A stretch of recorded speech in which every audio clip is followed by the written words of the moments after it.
Buenas tardes. Siempre la tecnología nos trae problemitas, ¿no?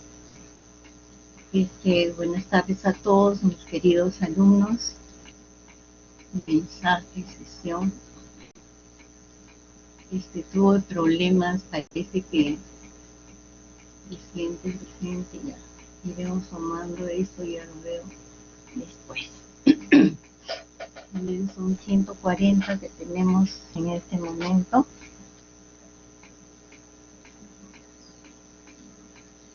Alguien se ha ido después, ¿verdad? Bien.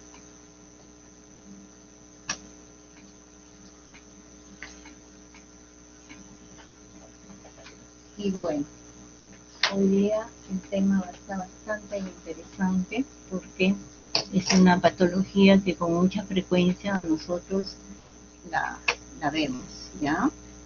Entonces, acá voy a colgar el problemita que he tenido, ¿ya? Ahorita vamos a colgar este archivo, ¿ya? Y vamos a empezar haciendo como definición, ¿no? Siempre empezamos sobre una definición de la insuficiencia renal. Decimos lo siguiente. Esta enfermedad se produce en los pacientes, ¿no?, que tienen generalmente alguna patología de fondo. Pueden ser pacientes que tengan, digamos, un daño renal producido por una neuropatía hipertensiva, producido por, digamos, hipertensión, producido muchas veces por una glomerulopatía, llámese de tipo inmunológica, ¿no? O producido también por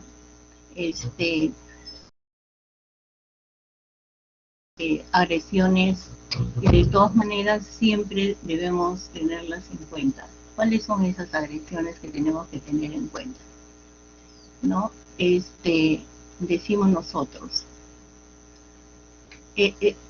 Un ratito, por favor. Hay un pequeño problema aquí. Ya.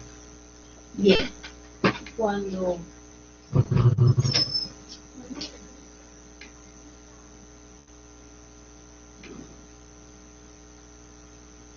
decimos nosotros y vamos a la consulta externa, ¿no? Y viene un paciente manifestando, qué sé yo, de repente náusea, vómito, entonces nosotros decimos, puede tratarse de un paciente que tiene una sintomatología de tipo, una simple gastritis, ¿no?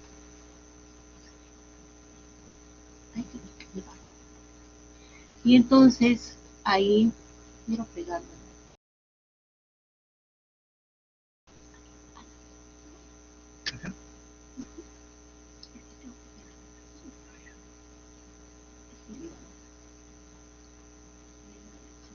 Ya. Sigo con los pequeños problemitas, me van a disculpar, ¿ya? Entonces,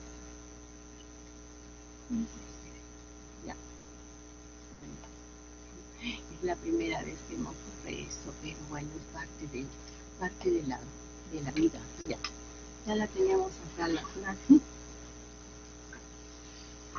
Listo. Entonces, decimos nosotros, este paciente está sufriendo de una dolencia, puede ser gastrointestinal, ¿no? De repente una indigestión, ¿no? Y ¿qué es lo primero que hacemos? Le damos algún tipo de antiemético, una pastillita, un antiespasmódico, etcétera, ¿no? Entonces, el paciente dice, bueno, me ha curado, de repente detectamos que tiene anemia, y el paciente dice, tengo anemia, me han dado toda la indicación, y ahora me voy a curar. Pero no, saben qué está ocurriendo en este sentido. En este sentido, se trataba de un paciente que realmente ha tenido un daño renal. ¿Por qué? Antecedente de hipertensión, antecedente de diabetes, y con eso se complicó el problema para nosotros, ¿no? Bien. Acá tenemos la diapositiva ya lista para que ustedes puedan ver. Ustedes ven la característica normal del riñón, ¿no? Un poquito exagerada la figurita, pero la característica normal. Cuando llega a un deterioro de función renal, podemos ver esta estructura, ¿verdad? ¿Listo? Bien. Ahora, vamos a definirla, ¿no? La definición siempre que tenemos nosotros a nuestro servicio es la siguiente: un deterioro progresivo e irreversible de la función renal, como resultado de diferentes enfermedades primarias o secundarias. Como decía, resultado en pérdida de la función del glómero, del túbulo, y también endocrina, que conlleva la alteración de la excreción de productos finales del y a la eliminación inadecuada de agua y electrolitos, ¿ya? Básico e importante. Así como la alteración de la secreción de hormonas como la eritropoyetina, renina, prostaglandinas y la forma activa de la vitamina D3. Básico e importante, ¿no? Que nosotros tenemos que ver que esto se deteriora y después de los 3 meses ya podemos decir que se trata de una insuficiencia renal crónica. Bien. Ya en sus prácticas han podido ver que las causas de enfermedad crónica, entre las más frecuentes, tenemos la diabetes, ¿no? Que ocupa más o menos un 44%. Estas estadísticas indudablemente que van a variar de acuerdo a cómo se hagan los estudios, ¿no? Hoy en día yo estoy hablando del 44%, de repente mañana sale una publicación que son ya el 60%, etcétera, ¿no? Enfermedad arterial, la obesidad también es otro factor que puede estar ocasionando porque se alteran diferentes metabolismos. La enfermedad glomerular intersticial, como una, entre comillas, como una tercera causa, provoca daño a los vasos sanguíneos, ¿no? Y que filtran la sangre en los riñones. Estas son las detectadas, ¿no? Enfermedad renal poliquística, que hace 1.6%, provoca una acumulación de quistes en los riñones, ¿no? Y que por consiguiente, a medida que estos riñones van creciendo, van ocasionando alteración de los mismos y por lo tanto disfunción de este riñón. Entre otras pueden ser los abusos de medicamentos o drogas, ¿no? Enfermedades del sistema inmunológico, el lupus, cáncer, infecciones graves, y podríamos llamar un etcétera porque tenemos varias enfermedades de tipo inmunológico, ¿no? ¿Cómo es que nosotros vemos la epidemiología en este sentido? ¿Ya? Se dice que en los últimos 20 años pues, ha experimentado un cambio bastante importante, ¿ya? Antes solamente se decía que las enfermedades patológicas de incidencia relativamente baja, como las de las glomerulares o las nefropatías hereditarias, ¿no? A un ámbito especializado estrictamente a nefrología, ¿no? Y es que en ese tipo de pacientes nosotros nos encargábamos, pero el paciente diabético, el paciente hipertenso, que como ustedes han podido ver en la diapositiva anterior, pues anunciaba que son el mayor porcentaje de pacientes, ¿ya? Veo que me están escuchando bien, eso espero, ¿ya? Ahora, la insuficiencia renal predominantemente en la actualidad afecta a un porcentaje importante en la población y está relacionado con fenómenos o enfermedades de alta prevalencia, como el envejecimiento, la hipertensión arterial, la diabetes, la enfermedad cardiovascular, ¿ya? No es de que debemos considerar, bueno, pacientes a medida que vamos teniendo más años, indudablemente que todos nuestros sistemas, órganos van perdiendo cierto grado de función, ¿no es cierto? Lo mismo también ocurre en los riñones, ¿no es cierto?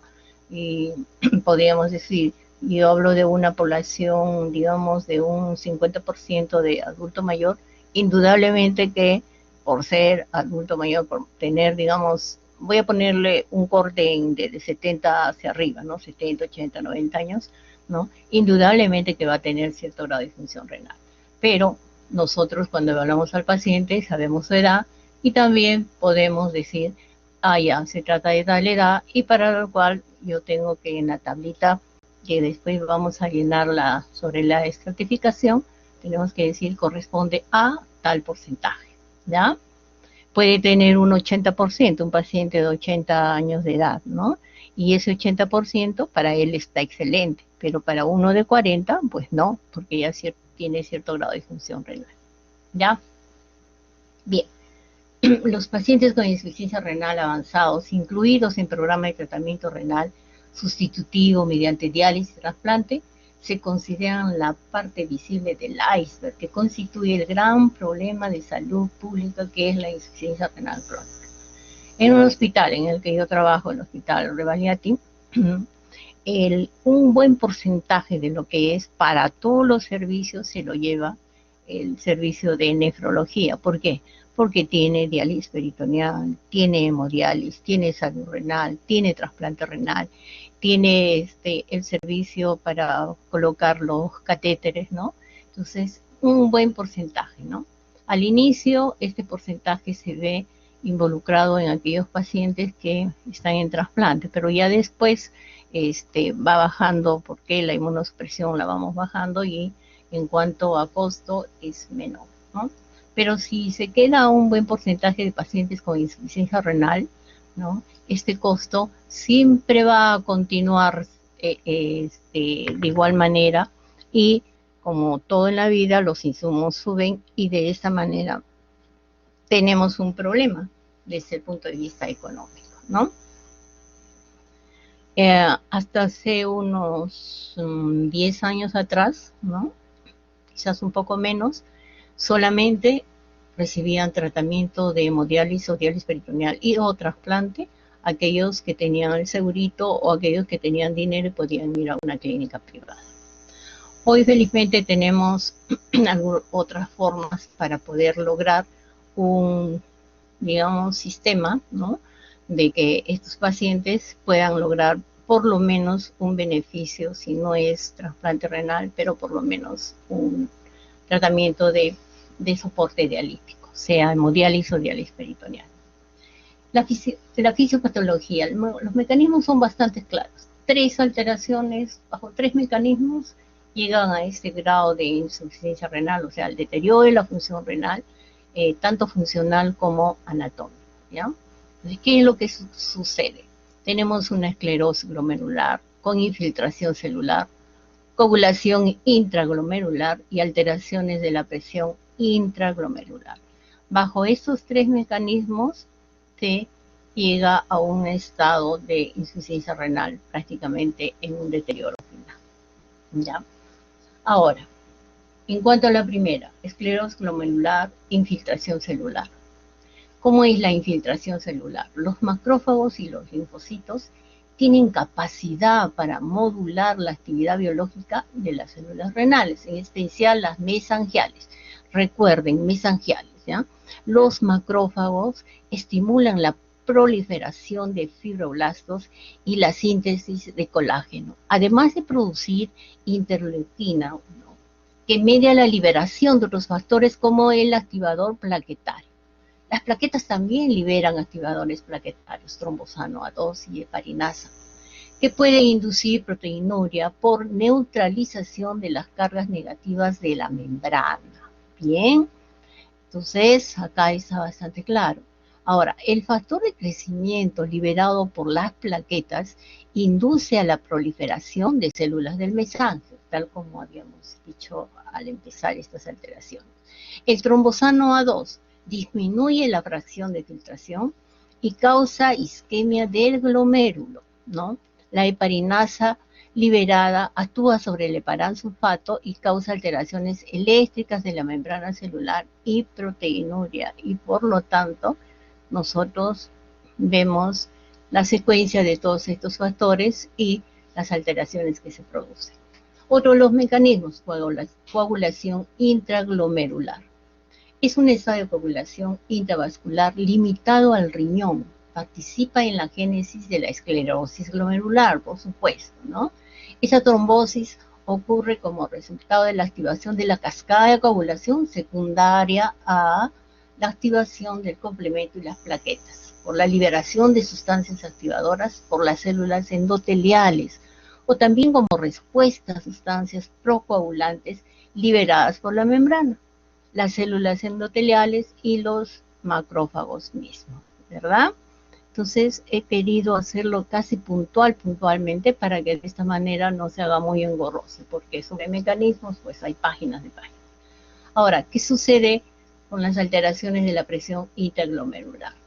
Al disminuir de manera progresiva la masa renal funcionante, se produce una serie de ajustes en los glomérulos que ocasiona lo que se conoce como hiperfiltración glomerular, que en un principio trata de suplir la función perdida.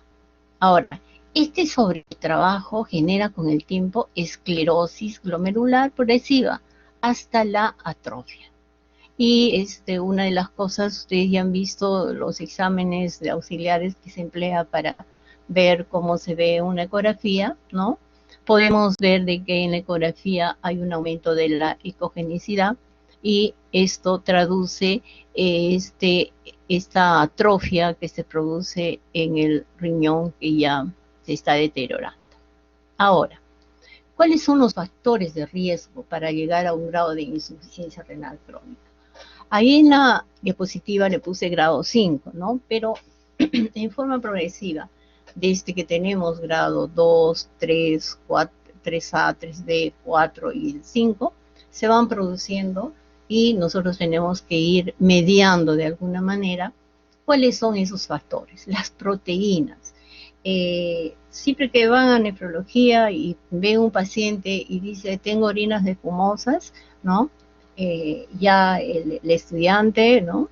Va a decir, ya, orinas espumosas, en qué tiempo se disminuye la espuma, edemas, entonces ya está pensando que el riñoncito es el que está eliminando, ¿ya? Y si nosotros tenemos una glomerulopatía, llámese una focal cementaria, ¿no? Cualquiera de esos síndromes nefróticos, ¿no? Vamos evaluando la proteinuria. Si al inicio tenía 8 gramos al día en 24 horas, después tiene 4 gramos con el tratamiento, después 3, 2 y desaparece, entonces es un buen factor como para determinar que ya no está con tanto riesgo este paciente. Por lo tanto, las proteínas excretadas en la orina constituyen uno de los factores pronósticos más firmes para la progresión de la enfermedad renal crónica. Y la respuesta al tratamiento es otro de los factores con antihipertensivos en casi todos los estudios de la insuficiencia renal. La etnia, como en todas las enfermedades, los afroamericanos con diabetes 2 a 3 veces mayor, ¿no? Se atribuye a que a las conductas de salud subóptimas, bajo nivel socioeconómico, ¿no? Y muchas veces van asociados al VIH.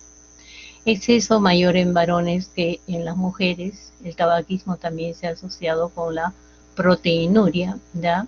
Diabetes, hipertensión, como al inicio estábamos presentando, que son las primeras causas. El abuso de analgésicos no opiáceos, en particular fenacetina. También tenemos el abuso de los diuréticos, ¿no? En especial los diuréticos de asa. Muchas jovencitas que con sobrepeso, que quieren, digamos, de alguna forma bajar rápidamente, antes, porque ahora ya las medidas son otras, ¿no es cierto? Pero de todas maneras, empiezan a tomar diuréticos de asa, provocan una hipoperfusión continua del riñón, y esto va deteriorando el riñón y llegan a tener un grado de insuficiencia renal, ¿ya? Bien. En cuanto a etiología, tenemos primarias y secundarias. Dentro de las primarias tenemos la glomerulonefritis, mesangiocapilar, focal esclerosante, mesangial, mesangiocapilar, etcétera. Hay diversas vasculitis de tipo inmunológicas, ¿no?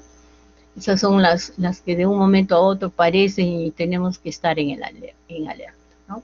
Las secundarias ya nos dan un aviso, ¿no?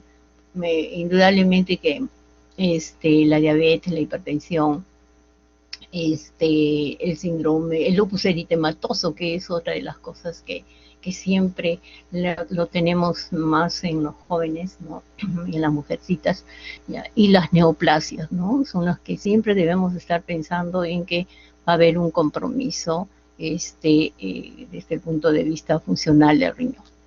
Ahora, volvemos a lo mismo, las dos causas a nivel mundial más frecuentes, ¿no? La nefroesclerosis y la nefropatía de tipo diabética. Bien, ahora, Cuando estamos en una consulta, llámese externa o si no en la visita médica, ¿no? No necesariamente de nefrología, ¿no? Y encontramos a un paciente, vemos cómo está la urea, la creatinina, ¿no?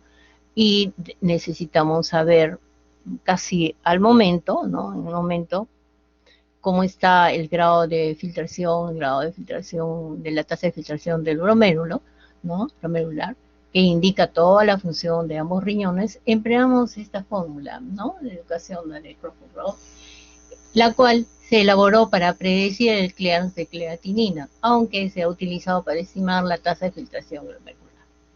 Entonces, decimos 140 menos de edad por peso partido 72 por creatinina sérica y en las mujeres por 0.85. Bien, actualmente se usan las determinaciones basadas en la creatinina para calcular la tasa de filtración, pero este parámetro tiene limitaciones en la valoración del riesgo para determinantes de la creatinina sérica no dependientes de la tasa de filtración glomerular. Por este motivo se ha prestado atención a la cistina C como marcador alternativo para el cálculo de la tasa de filtración. Esta cistina C mejora la utilidad de la tasa de filtración estimada en la estratificación de riesgo de los pacientes con insuficiencia renal crónica. Este indicador, algunos hospitales lo tienen, a veces lo tenemos y el reactivo prácticamente se termina o se pasa. Entonces, nosotros nos valemos de otros parámetros para poder determinar. La fórmula práctica que está ahí, eso sí nos sirve, ¿no? Pero también nosotros tenemos que ver cómo está la creatinina y la alúmina, ese factor, ¿ya? Ahora, hay una ecuación del estudio de modificación que le llaman MDR. A partir de un gran número de pacientes con una amplia gama de enfermedades renales y de tasa de filtración de hasta 90 milímetros por 1.72 metros cuadrados. Por lo tanto, se recomienda la ecuación de la MDRD, abreviada para el uso sistemático, que solo requiere conocer la creatinina sérica, la edad, el sexo y la raza, ¿no? Y pueden ustedes ver la fórmula ahí, tasa de filtración glomerular dada en mililitros por minuto por 1.72 metros cuadrados de superficie. 182 por creatinina sérica por edad. Si es mujer, por 0.742 y si es afroamericano por 1.210. Su ventaja es más exacta y más precisa. Bien, ahora veamos. La clínica, como dijimos, el riñón pues, no solamente elimina la sustancia tóxica, ¿no es cierto? El riñón es un órgano endocrino, ¿no? Y interviene en el metabolismo tanto de calcio, fósforo, la vitamina D, etcétera, también hormonal, ¿no? Como van a poder ver cada una de las manifestaciones que se presentan. Por eso es que cuando nosotros hablamos sobre un tratamiento, y ese tratamiento es la hemodiálisis o diálisis peritoneal, prácticamente cuando hacemos cualquiera de los dos procedimientos, ¿no? Nos vamos a ocupar de un tratamiento parcializado. ¿Por qué? Porque solamente con estos vamos a conseguir mantener un medio interno, ¿no? Mantener la sangre, digamos, prácticamente con menos toxicidad de estas moléculas, ¿no? Pero no vamos a lograr, si no damos un tratamiento coadyuvante, de disminuir todas las manifestaciones que nos dan a nivel sistémico, ¿no? Y las tenemos que conocer. En cuanto al sistema nervioso central, según el grado, alteraciones variables, desde cambios de conducta, fíjense, fatigabilidad, astenia, calambres musculares, mioclonías, convulsiones y alteraciones de la conciencia. O sea, va desde lo mínimo a lo máximo, que son alteraciones de la conciencia, que pueden ir desde somnolencia hasta el coma, ¿ya? Hay pacientes que van a la consulta y que vemos en sus valores, digamos, 400 miligramos por decilitro. ¿Y qué sucede? Se va feliz, cantando, ¿no? Cantando no, sino como, digamos, prácticamente normal. Claro que se ve un paciente pálido, se ve un paciente un poco así edematoso, con una facies un poco agotarada, ¿no? Pero caminando. Y hay otro tipo de pacientes que con 400 llegan al coma. Entonces, depende mucho del comportamiento de cada ser humano, ¿ya? Bien, en cuanto al sistema nervioso periférico, la neuropatía periférica es lo que mayor parte presentan nuestros pacientes. Muchos de ellos por el tiempo que están en hemodiálisis, por el tiempo que están en un tratamiento de tipo solo alimentario, ¿no? Restringiéndose todos los alimentos, llámese proteínas de carnes rojas, ¿no? El agua, la sal, todo. Entonces van acumulando en el organismo y padecen de neuropatía periférica, ¿no? Bien. Ahora, inicialmente puede comprometer la sensibilidad, ¿no? A través de disestesias y parestesias, ¿ya? Y entonces, en bota o en guante, ¿no?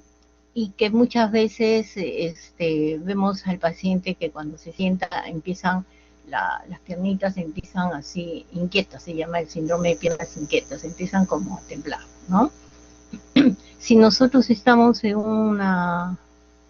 digamos, en un tratamiento dialítico, los pacientes están como echados en una camilla y vemos que empiezan a temblar y si uno no está muy preparado, corre porque piensa que está convulsionando, ¿ya? Eso es en cuanto al sistema nervioso. Ahora, el sistema óseo, ¿no? El sistema óseo depende en gran parte de las funciones endocrinas del riñón.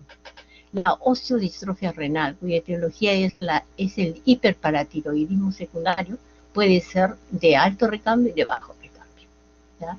Los niveles elevados de paratormona son secundarios a hipocalcemia, hiperfosfatemia y bajos niveles de vitamina D3.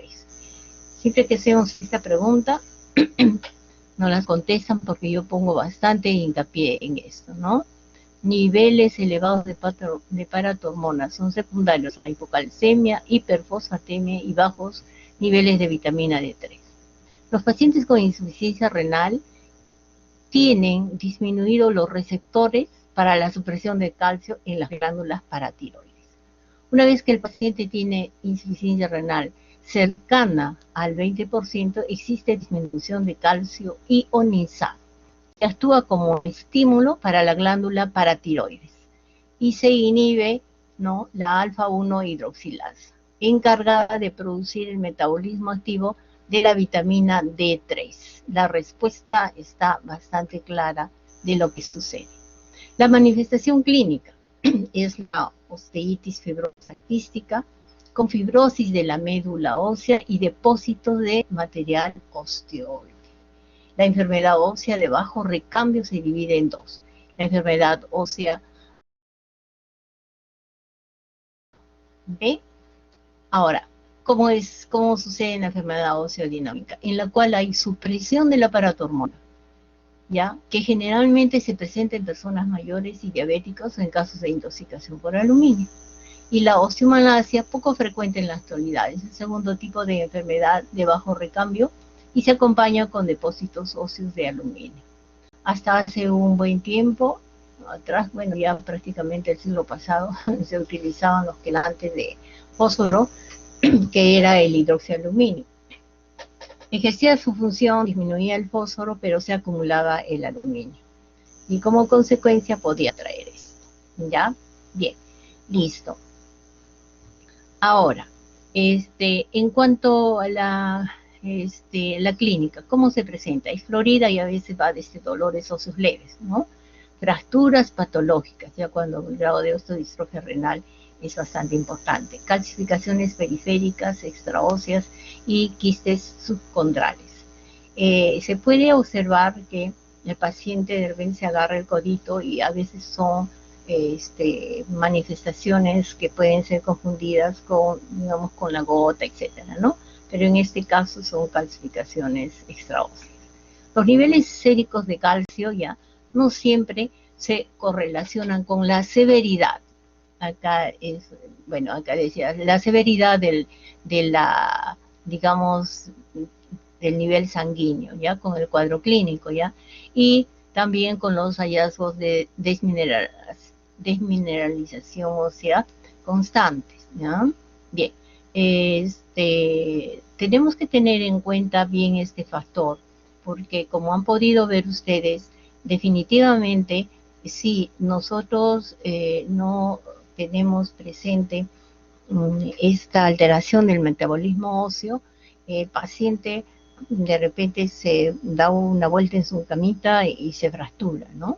Tenemos que estar en alerta cuánto está el calcio, cuánto está el fósforo, cómo está la paratormona. Y de acuerdo a eso, ver cuál es la mejor terapia que le podemos dar al paciente. Ahora veamos, en cuanto a alteraciones endocrinológicas. Bueno, el riñón, como dijimos desde un inicio, tiene múltiples funciones endocrinas. Y al sufrir alteraciones hace que tenga manifestaciones clínicas de diversa índole, ¿ya? El déficit de la producción de eritropoyetina es el factor causal más importante de la anemia en la insuficiencia renal. El paciente con insuficiencia renal puede tener intolerancia a los carbohidratos, caracterizada por insulinemia, glicemia normal en ayunas, intolerancia a la carga de glucosa, hiperglucagonemia a las hormonas. Todo esto se da debido a que se altera el metabolismo, ¿verdad? Puede presentar hiperinsulinemia en ayunas con glicemia normal, como lo que dijimos anteriormente, lo que sugiere resistencia a la insulina, posiblemente mediada por reducción en la captación de la glucosa por parte del músculo esquelético. Cuando un paciente le preguntamos, ya llega a un estado de insuficiencia renal avanzado, y le preguntamos, ¿usted cómo es diabético? No, ya no soy diabético ya.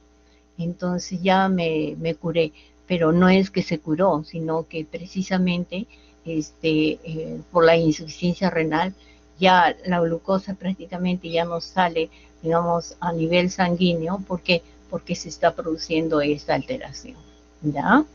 Y solo un porcentaje pequeño todavía sigue tomando, digamos, algún hipoglicemiante. Generalmente es insulina lo que toman algunos de aquellos que realmente necesitan, pero la mayoría ya dicen me curé, pero no se curó, ¿no es cierto? Realmente porque se produce esta alteración por la insuficiencia renal, ¿ya? Ahora, en general los pacientes con insuficiencia renal tienen alteraciones en la vida sexual. En las mujeres los niveles de estrógeno son bajos, disminuyendo la capacidad de llevar un embarazo a término y cursan frecuentemente con amenorrea, ¿ya? Tenemos nosotros casos que estando en diálisis y salen embarazadas, ¿no? Y ¿dónde estaba la teoría? No es así tan tajante, ¿no? En el que podríamos ver, pero sí hay alteraciones en los niveles de estrógenos. Tal es así que cuando el paciente está en diálisis y está embarazada, tenemos que darle sus dialisporas. Es otro el programa que se tiene que estabilizar para estos pacientes, y con un tratamiento muchas veces de tipo hormonal, y estar todos los días de los 9 meses con un cuidado bastante estricto sobre cómo va su embarazo, si hay alguna alteración a nivel del feto, ¿verdad? Ahora, en los hombres y existen otras manifestaciones como la oligospermia, displasia de las células germinales y disminución de los niveles de testosterona. Bien, qué grande es la función de los riñones, y a veces solamente nos encargamos, ¿no? La gente piensa que solamente sirven para eliminar la sustancia tóxica y para eliminar el líquido traducido en orina, ¿verdad? Ahora, ¿qué pasa con las alteraciones cardiovasculares? Son múltiples y adquieren el primer lugar como causa de morbilidad y mortalidad, ¿ya? Siempre que ustedes lean una revista y que vean sobre artículos de insuficiencia renal, la primera causa de muerte siempre está condicionada por una alteración cardiovascular. Ahora, La enfermedad coronaria es frecuente porque el paciente con insuficiencia renal sufre de dislipidemia, por lo mismo que alteración del metabolismo. Sufre de hipertensión arterial y a los que sufren de diabetes, que son factores de riesgo como enfermedad cardiovascular, ¿no? Esos son los pacientes con más frecuencia. Ahora, múltiples alteraciones influyen en la génesis de la enfermedad cardiovascular, entre los cuales incluye el aumento de recambio de plaquetas, la disminución del factor 8, el consumo del complemento, que podrían estar relacionadas con la mayor adhesividad a la pared vascular y por lo tanto ocasiona insuficiencia cardíaca. Bien. La diálisis extracorpórea genera también aterosclerosis y se relaciona con la alta incidencia de eventos coronarios agudos. Nosotros tenemos pacientes que de repente están en diálisis, entran en dolor precordial y puede traducirse con un infarto, ¿ya? Ahora, pueden tener miocardiopatía, un gran número, pero no se ha descrito una lesión característica o patognomónica de la enfermedad, ¿ya? Se han implicado algunas toxinas urémicas, como los fenoles. Ahora, la paratormona también influye en su desarrollo. El robo que puede producir una fístula también es otro de los factores. Ahora, con aumento del volumen ventricular e hipertrofia ventricular izquierda, ¿no? Los pacientes que tienen hipertensión, cuando ustedes ven su electrocardiograma, van a notar que existe una hipertrofia ventricular. Bien. Ahora, la pericarditis. Hoy en día ya no se da, porque en realidad ya los pacientes se controlan mejor, los centros de diálisis adquieren un mayor control de esos pacientes, ¿no? Ya no tenemos antes no sé si conocen, pero bueno, los filtros que se utiliza para diálisis, ahí tengo una diapositiva para enseñarles, ¿ya? Antes se reusaban, tenían 15, 20, hasta 30 reusos, ¿no? Hoy en día no. Filtro que se usa, filtro que se descarta, con líneas, con todas, ¿no? De tal suerte de que ya no tenemos un déficit de tratamiento dialítico. Por eso es que se da, ¿ya? Es una manifestación frecuente en nuestros pacientes urémicos. En algunos pacientes se da con hemodiálisis diarias que se tienen que hacer y ultrafiltración, en otros casos debe ser quirúrgico, ¿ya? Porque se ha engrosado tanto el pericardio, ¿no? De que realmente le tienen que hacer una ventana pericárdica, así se llama el tratamiento quirúrgico. Ahora, el tratamiento de las manifestaciones cardiovasculares, especialmente la enfermedad coronaria en los pacientes con insuficiencia renal, es similar a lo indicado en pacientes que no tienen insuficiencia renal. Solamente tenemos que tener en cuenta el ajuste de la dosis de ciertos medicamentos que se eliminan por vía renal, como la digital, porque puede haber intoxicación digital, ¿ya? Ahora, en cuanto al sistema respiratorio, ustedes pueden ver ahí unas diapositivas, ¿no? En las que se ve una imagen de mariposa, ¿no? Y hay una congestión de ambos pulmones, ¿no? En el caso de la neumonitis, ¿ya? Los hallazgos de la radiografía de tórax sobre carga hídrica bilateral son imágenes en alas de mariposa, ¿ya? Sin evidencia clínica, ¿ya? De falla ventricular o sobrecarga del pulmón. Hacen pensar en la presencia de pulmón urémico, ¿no? Estos pacientes que recién debutan, o sea, recién ingresan a diálisis no sabiendo que tenían insuficiencia renal, pero llegan a emergencia con disnea, ¿no? Llegan completamente, prácticamente sin mucho, digamos, hasta cierto punto de vista, manifestando, sí, desde hace tiempo ya yo sentía cierto grado de no podía respirar, etcétera, y llegan al momento como todos los seres humanos, hasta cuando no nos fastidie algún síntoma, no acudimos a la emergencia y nos encontramos con el famoso pulmón urémico, ¿ya? Ahora, otra de las manifestaciones que nosotros podemos tener es la neumonitis urémica. Se ha descrito como la presencia de filtrado alveolar, ¿ya? De fibrina o hemorrágico. Las calcificaciones pulmonares pueden presentarse debido a la alteración en el metabolismo del calcio, que en grados avanzados puede causar disminución de la presión arterial de oxígeno, así como del volumen pulmonar. Bien, perfecto. Entonces vamos a continuar con la sintomatología. Ahora, ¿qué sucede a nivel de alteraciones dermatológicas? Anemia, hallazgo rutinario de la insuficiencia renal. Síntomas varían desde palidez, mucocutánea, astenia, dinamia, hasta sangrado fácil, hematomas y un cor anémico, ¿no? Clásicos son las manifestaciones. Bien, ¿qué pasa con la anemia en la insuficiencia renal? ¿Qué es lo que vamos a ver acá? Hay un déficit de la eritropoyetina, ¿no? Hay una hemólisis, ¿no? Pérdidas gastrointestinales, sanguíneas, en los que se encuentran en plena hemodiálisis, ¿no? Entonces, tenemos eritropoyetina, hemólisis y pérdidas gastrointestinales sanguíneas. Ya. Los riñones son la principal fuente de producción de eritropoyetina, y a medida que declina la función renal, su producción disminuye, ¿sí? Ahora, vemos, diversos factores disminuyen la vida media normal de los eritrocitos, de 120, ¿ya?, a 80 días en la insuficiencia renal. Estos incluyen traumatismo por enfermedad microvascular, por ejemplo, la diabetes, hipertensión y aumento del estrés oxidativo. Las guías DOC recomiendan mantener un hematocrito entre 33 y 36%. Los niveles óptimos de ferritina deben estar entre 100 y 500 miligramos por mililitro, entre 20 y 25%.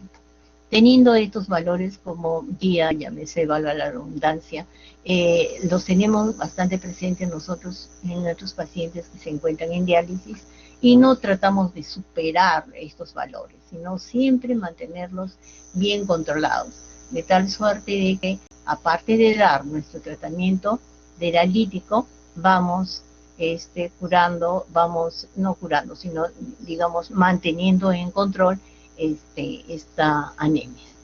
Bien, ¿de qué característica es esta anemia? Es normocítica, normocrónica, ¿no? Pueden detectarse desde que la filtración glomerular es menor de 60 mililitros por minuto, haciéndose más severa a medida que empeora la función renal. El déficit de la secreción de eritropoyetina es el principal mecanismo patognomónico, recuerden eso, ¿ya? Porque habíamos comentado que también puede haber sangrado intestinal, puede haber hemólisis en diálisis, etcétera, pero no. La eritropoyetina es lo más importante ahí cuando hay deficiencia.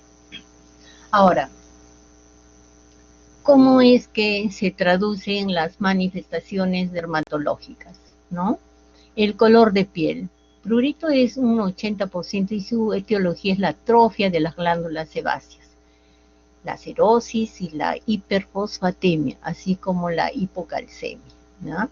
También pueden encontrarse calcificaciones metastásicas en piel y tejidos blandos, así como pigmentación amarillenta de la piel o el color oscuro que se ve en los pacientes de diálisis por depósito de melanina. A medida que ustedes pasen la visita y conozcan a los pacientes, ¿no? Por ejemplo, van a la hospitalización, ¿no? O si no, a la emergencia, y dicen, a ver, ¿cuántos pacientes tengo? Ustedes ya le miran la carita, ya lo sacan por su carita, por el color poco terroso de los pacientes, ¿no? Antes se veía un poco más, como les digo, porque las diálisis probablemente no eran tan efectivas como lo que ahora tenemos, y el tratamiento que ahora contamos para todos los pacientes de la eritropoyetina hacen que esto disminuya un poco. Bien, en cuanto al sistema gastrointestinal, ¿ya? La gran mayoría queja síntomas digestivos derivados de la enfermedad acidopética, en mayor o menor grado. Epigastralgia de tipo ardor, dispepsia e incluso sangrado gastrointestinal secundario a gastritis o úlcera péptica. ¿Ya? Los trastornos de la motilidad intestinal son también frecuentes, especialmente en pacientes con nefropatía diabética, que le llaman la enteropatía diabética. La angiodisplasia puede presentarse en algunos, ¿no?, con alguna frecuencia en cualquier porción del tracto digestivo. A veces el paciente se dializa, ¿no?, y al término de la diálisis empieza con una deposición y sangre así viva, ¿no? Muchas veces se piensa que puede tratarse de hemorroides, porque sí sangre viva, ¿no? Pero si se hace la investigación, indudablemente que tiene que ser al momento del sangrado, ¿no? Se trata de una angiodisplasia. En cualquier porción del tubo digestivo se produce esta alteración y lo detectamos por intermedio de un sangrado rectal, ¿ya? El paciente no se da cuenta cuando, digamos, hasta cuando uno tenga un sangrado bastante importante, como es lógico, ¿no? Si nosotros tenemos un sangrado rectal o nunca nos vamos a dar cuenta. Cuando solamente vemos la sangre viva es que acudimos, ¿ya? Bien, ahora hablamos sobre la estadificación, ¿no? Las guías del grupo Cadigo son las que más se utilizan. Ustedes van a poder ver en toda la literatura que van a leer por ahora cuando ingresen a todo lo que es insuficiencia renal crónica, ¿ya? Entonces, se utilizó para evaluar la y el grado de recomendación, ¿no? Las guías Cadigo. Bien, cuando he estado con mis alumnos en los grupos de práctica, ¿no? Ya o en los seminarios, pues han hablado excelente sobre esta guía con la clasificación, con todo, cosa que me pareció muy interesante, bastante práctica, ¿ya? Entonces, decimos, ¿no? Niveles de evidencia y niveles de recomendación, ¿ya? Estos niveles de evidencia para la estadificación son casi iguales para cualquier otra patología, porque cuando decimos nivel de evidencia, ¿qué quiere decir? Que hay confianza, que el efecto es verdadero y el efecto estimado. El efecto verdadero próximo y el efecto estimado es el que vamos a detener.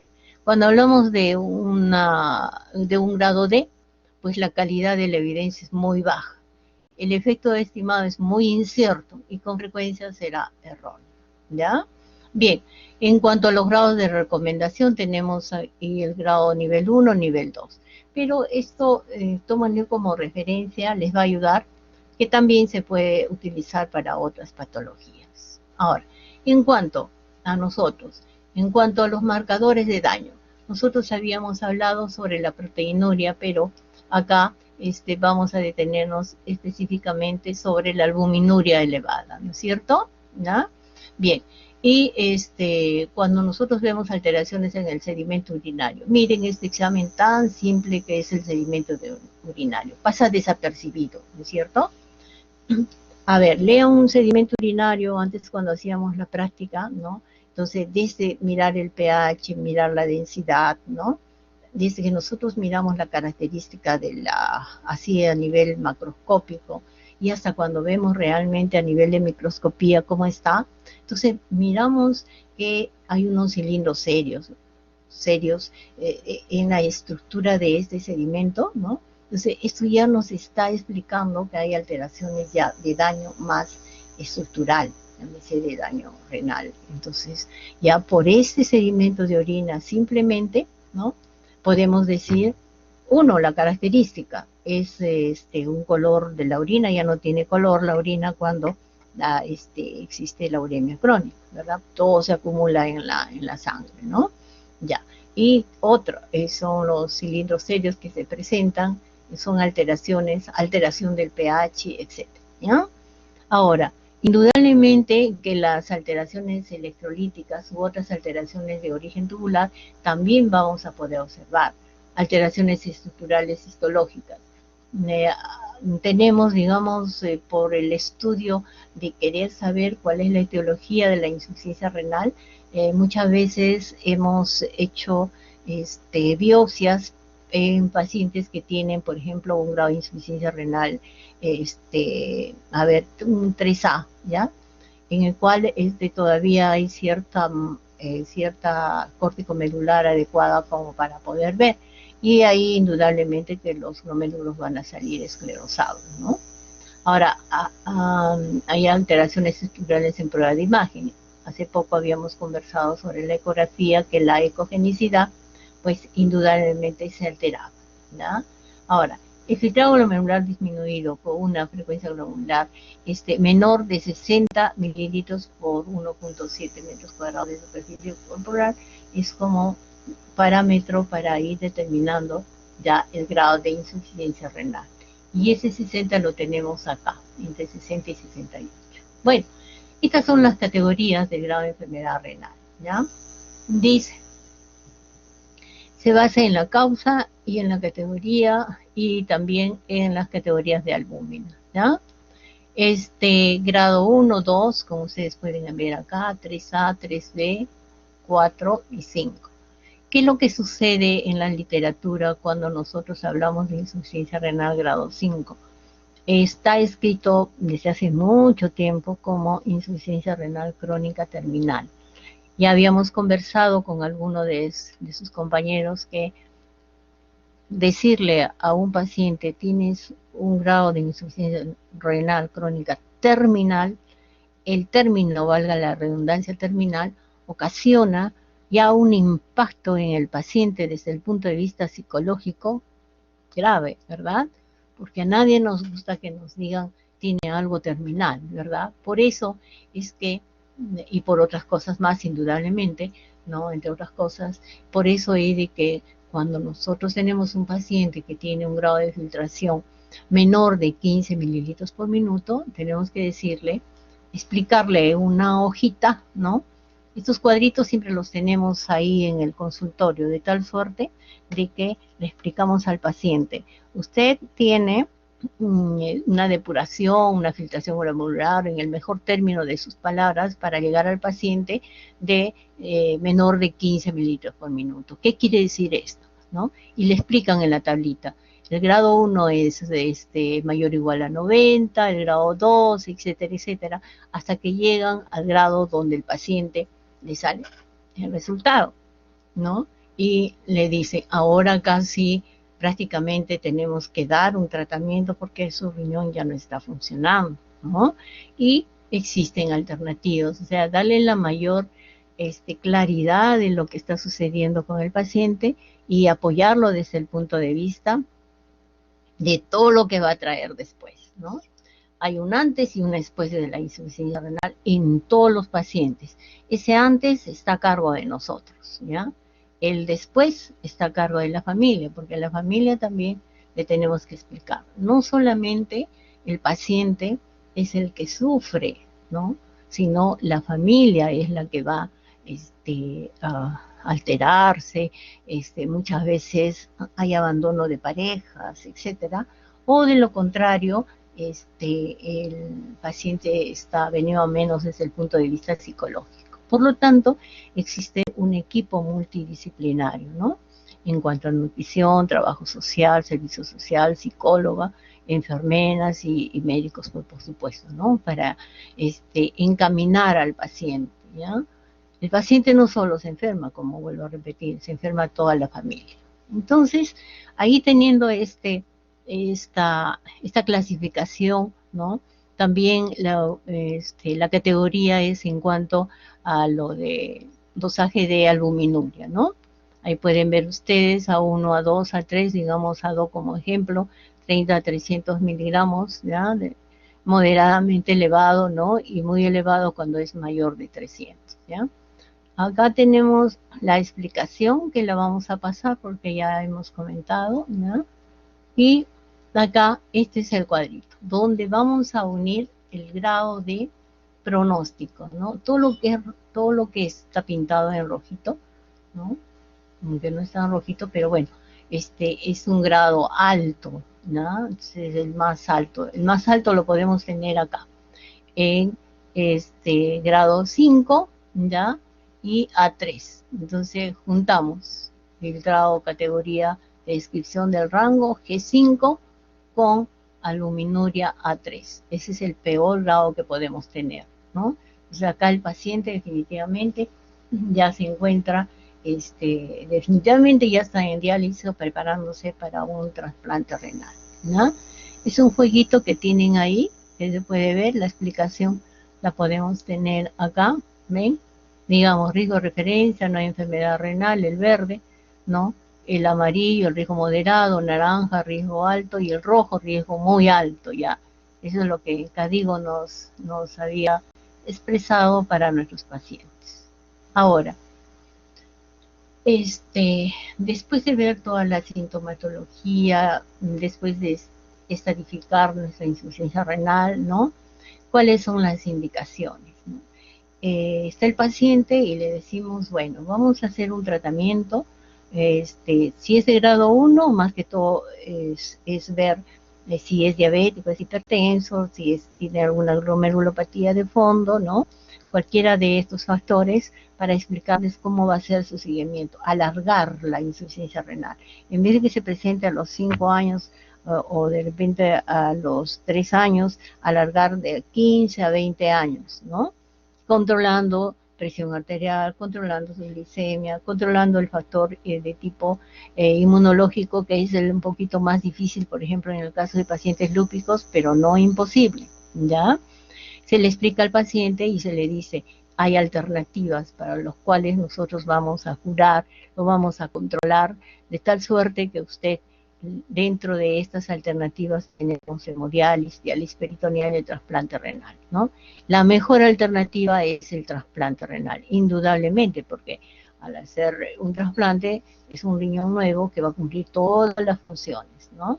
Ahora, entre hemodiálisis y diálisis peritoneal viene en segundo lugar, ¿no? Porque es un tratamiento, ahorita vamos a explicar, que todos los días se tiene que hacer, pero no solamente hay que darle diálisis peritoneal, ¿no?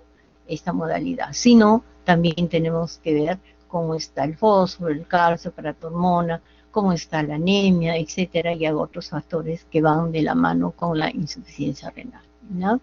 Ahora, vemos, ¿cuándo es que nosotros ya vamos a tener este tratamiento, ¿no? No esperar a que lo tengan, pero tenemos que tenerlos en cuenta. Cuando hay una sobrecarga de volumen, resistentes diuréticos, ¿no? No se controla bajo ninguna forma, ya el paciente entra en un edema agudo de pulmón en el peor de los casos.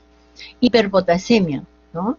El potasio está por encima de, bueno, lo normal, bajo su término normal, pero muchas veces dicen por encima de 6, pero a veces el paciente puede tolerar el crónico, ¿no? 7, 8 ya no tolera, ya de frente puede hacer un paro, ¿verdad? Pleuritis o pericarditis, ¿no? Neuropatía periférica, encefalopatía, desnutrición.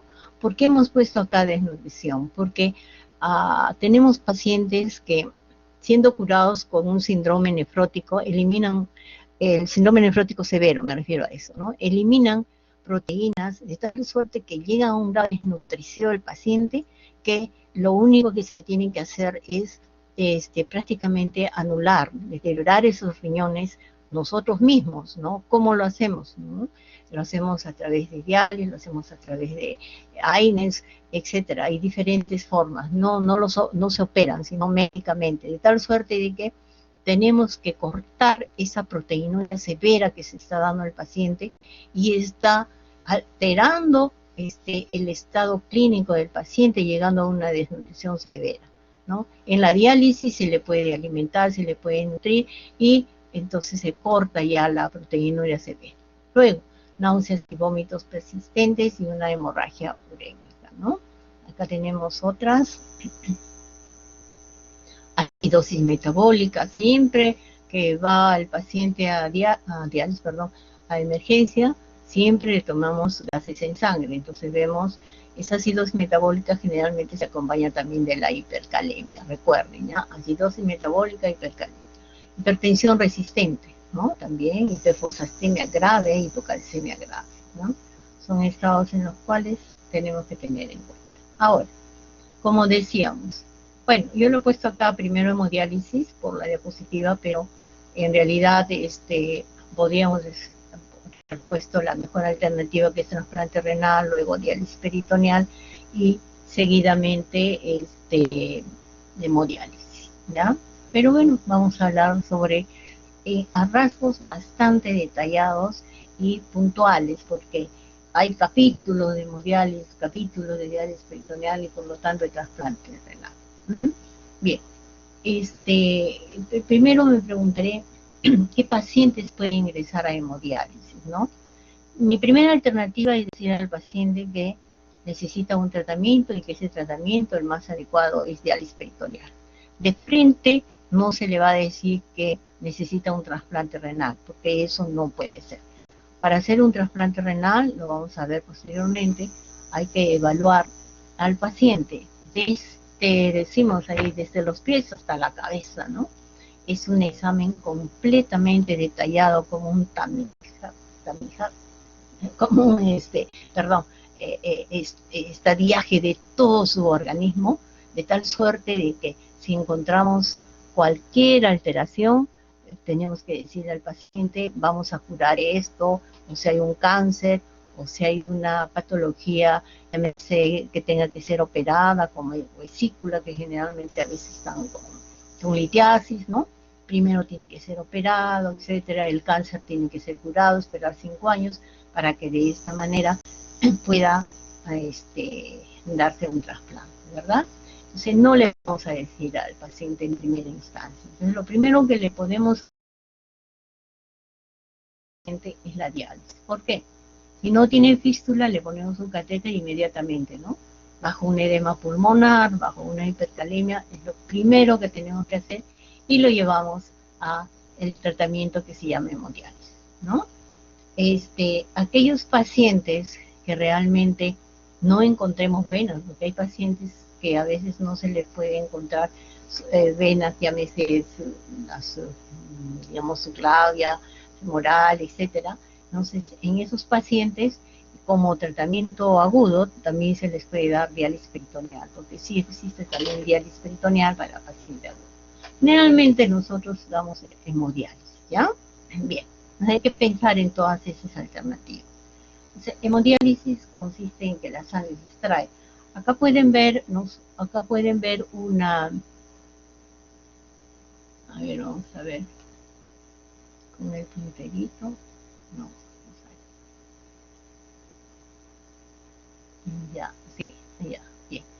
Acá pueden ver ustedes una paciente que está echada en su sillón, así se dializan. Acá está la máquina de diálisis, pueden ver el filtro. La parte azul que pueden ver acá es el cabo del filtro, es la venosa, y la arterial es la rojita, etcétera. La paciente acá tiene fístula, por eso ustedes pueden ver que las cánulas salen del bracito, ¿no? A una determinada distancia también, todo eso se tiene que tener en cuenta, ¿ya? Entonces sangre sale de la sangre arterial, pasa a través de esta bomba, ¿no? Ideal hubiera sido estar presentes, pero no importa, pasa, y luego sale a través de la línea venosa, donde regresa nuevamente al otro extremo de la fístula, que ya se ha producido ya una primera depuración, entre comillas, a través de unas fibras que tenemos acá en el filtro. Este es el filtro que les decía que hoy en día todo este sistema que está acá, las líneas, las agujas, todo esto se descarta. Antes no, tenía que ser reusado, como les digo, varias veces, y eso traía pues algunos problemas, ¿ya?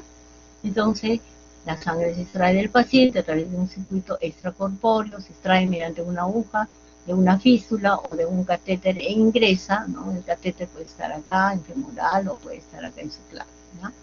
Ingresa al filtro de diálisis que contiene miles de, son fibras huecas de una membrana semipermeable. Bien, más o menos para que tenga una idea, ¿ya? Ahora, la diálisis peritoneal es diferente, ¿no? Acá tenemos el peritoneo, acá hay una bolsa de ingreso bajo un catéter que se pone acá en el peritoneo, ¿ya? Y acá es una conexión, porque a partir de acá hacia las bolsitas, esto tiene que salir. En el ingreso tiene que llenar la cavidad peritoneal, luego se retira. A la salida se espera 2-3 horas, ¿no? Perdón, un poco más.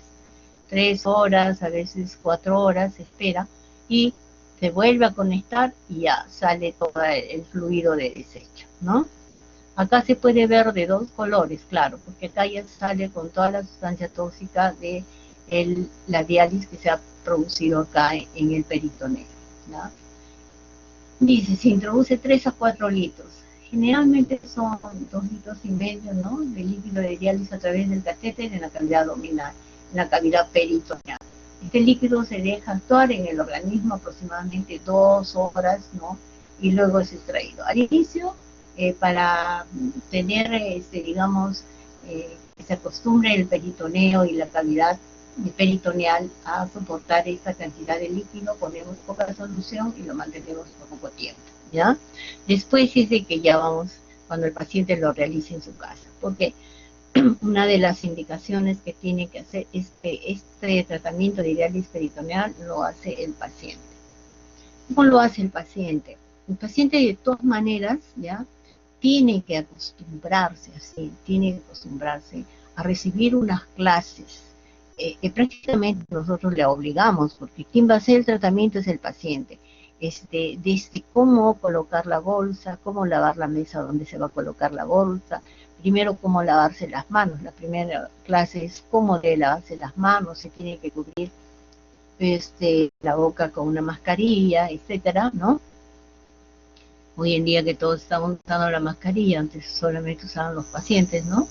Y y que prácticamente sea una zona aislada de su habitación donde no ingresen pues los niños, que esté prácticamente, eso no necesita una habitación completa, ¿no? Sino un espacio donde pueda realizar, para evitar que exista cualquier tipo de contaminación. Si el paciente no está debidamente capacitado, no puede realizar este tratamiento, ¿no? Sería una aberración que nosotros. Entonces el paciente toma las clases, le toman el examen, luego lo hacen en presencia de las señoritas enfermeras y una vez que están listos recién van a su casa, ¿ya? Este tratamiento es bueno desde el punto de vista de que todo el día se está realizando el paciente y por lo tanto, por eso le decía yo, de que no se deteriora tanto como un paciente que está en hemodiálisis, ¿ya? Generalmente este paciente va más para los pacientes que tienen insuficiencia cardíaca, los niños sobre todo, ¿no? Y no hay que dejarlos mucho tiempo. Hay que conseguir un trasplante lo antes posible para que de esa manera, ¿no? Podamos tener su funcionamiento, el crecimiento del niño sobre todo, no deje ninguna secuela, entre comillas, la insuficiencia renal, ¿no? Bueno, nosotros siempre, cuando teníamos los alumnos, digamos, haciendo la práctica, les mostrábamos a todos los pacientes, ¿no? Claro, con el debido respeto, preguntándoles si podíamos preguntar, valga la redundancia, hacerle una pequeña historia clínica, y nos encontramos con pacientes de baja estatura, ¿no? Que ya tenían 30 años y parecían pequeños, ¿no? Esos pacientes han estado durante buen tratamiento y lamentablemente no han podido conseguir un trasplante, ¿ya? Listo. Ahora, volvemos en sí a qué es lo que sucede acá, este mecanismo, qué es lo que está pasando una vez que sale la sangre y regresa acá en la línea azulita que viene a ser la venosa, ¿no? Los solutos que se encuentran en alta concentración en la sangre pasan al dializado, de baja concentración por difusión, ¿no? Esos principios químicos ustedes ya los tienen presentes. La sangre se regresa a través de la línea venosa o puerto de catéter, línea venosa azul, ¿no? En la ultrafiltración se remueve líquidos por cambios realizados en la presión hidrostática, ¿no? A través de la membrana de diálisis. Acá tenemos la membrana de diálisis, ¿ya? Se realiza generalmente 3 veces por semana y el tiempo de duración puede ser 3 horas, cuando son muy de mucha edad, ¿no? No toleran el tratamiento. Lo ideal sería que tengan un 3.5 a 4 horas, ¿no? Se mide a través de un indicador que se llama KTV, ¿no? Y para quedarnos, digamos, más satisfechos del tratamiento, ¿no? Bien, en cuanto al diálisis peritoneal, el dializado peritoneal tiene una presión osmótica o oncótica, elevada por la presencia de glucosa o de icodestrina, un almidón, ¿no? Por lo tanto, el líquido pasa del torrente sanguíneo a la cavidad peritoneal por ósmosis, ¿ya? Ahora, los solutos se mueven de acuerdo con su gradiente de concentración por difusión y también se moviliza el líquido por convección. Entonces son tres mecanismos. Hay ósmosis, difusión y convección. Es fácil y sencillo para poder determinar cuál es el mecanismo. Ahora, no solamente dijimos que en cuanto a hemodiálisis y diálisis peritoneal vamos a dar este tratamiento, ¿verdad?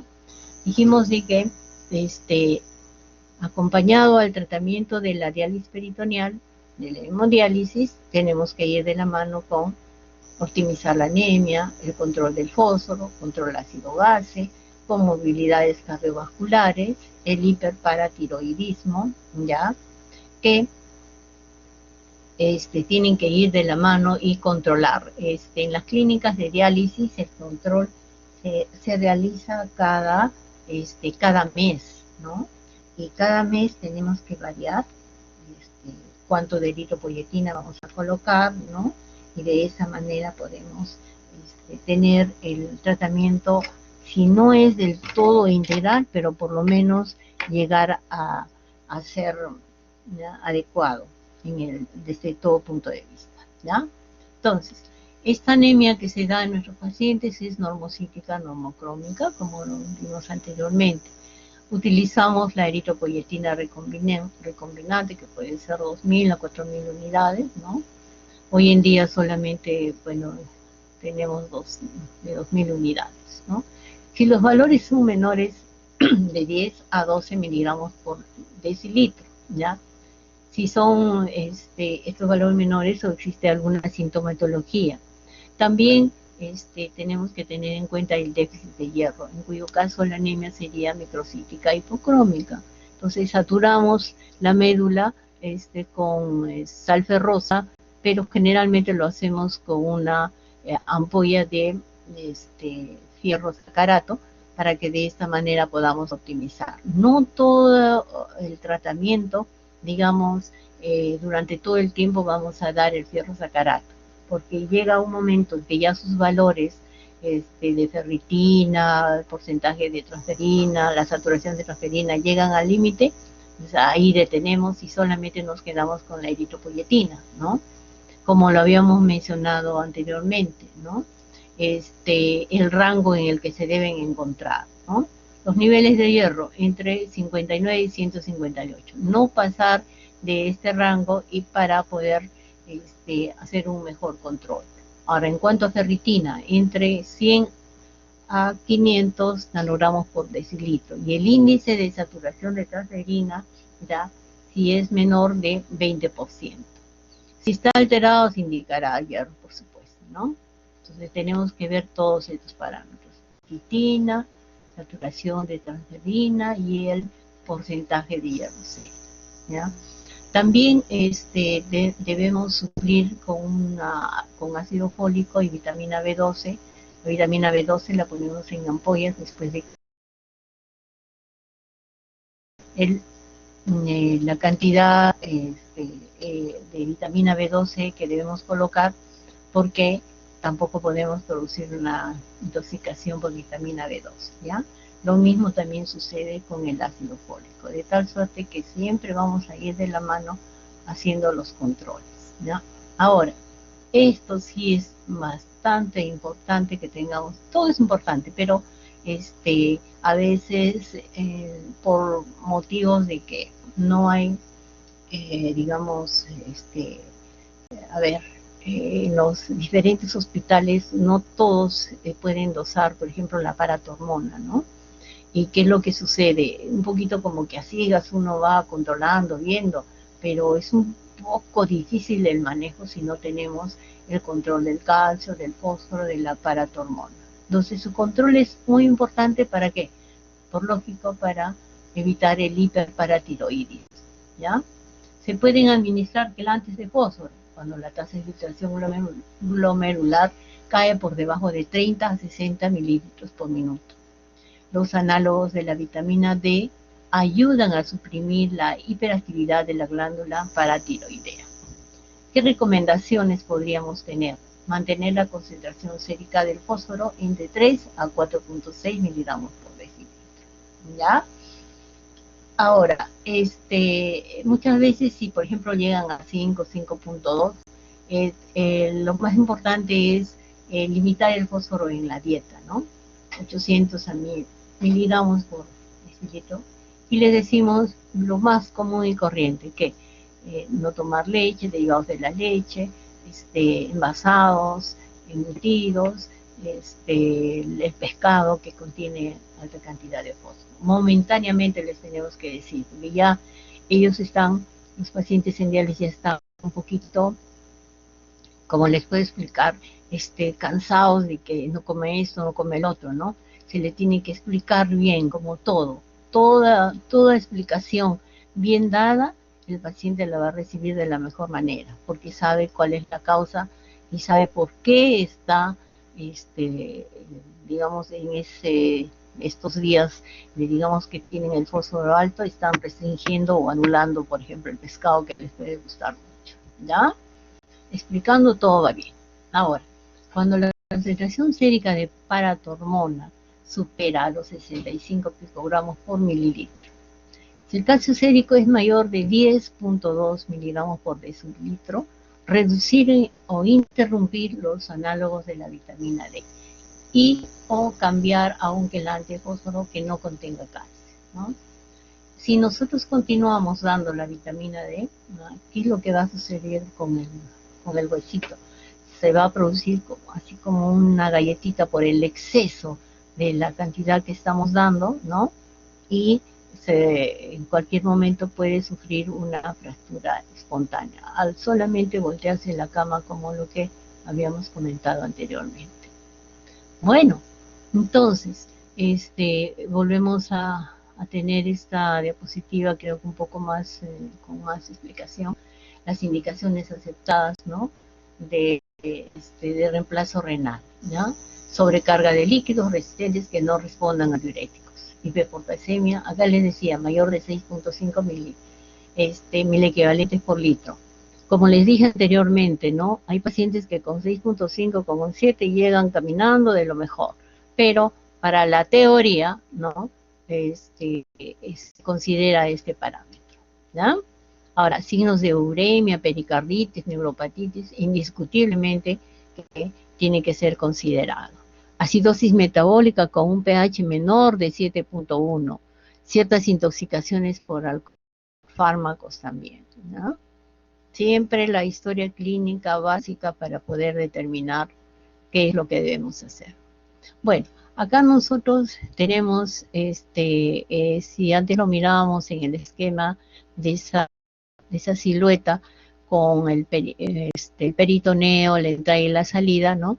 Acá podemos ver lo que es la hemodiálisis, ya el paciente en esta posición, la línea venosa, la línea arterial, sale la sangre, pasa a través del circuito, acá contiene un líquido de dializado que lo da la máquina y luego sale a través de una línea venosa ya, entre comillas, limpia, o sea, ha disminuido una buena cantidad las sustancias urémicas que traía el paciente consigo, por eso es de que 3 horas y media, 4 horas son las más convenientes. Acá tenemos a esta paciente ya sentadita que está recibiendo su diálisis peritoneal. Acá hay una imagen de una bolsa, ¿no?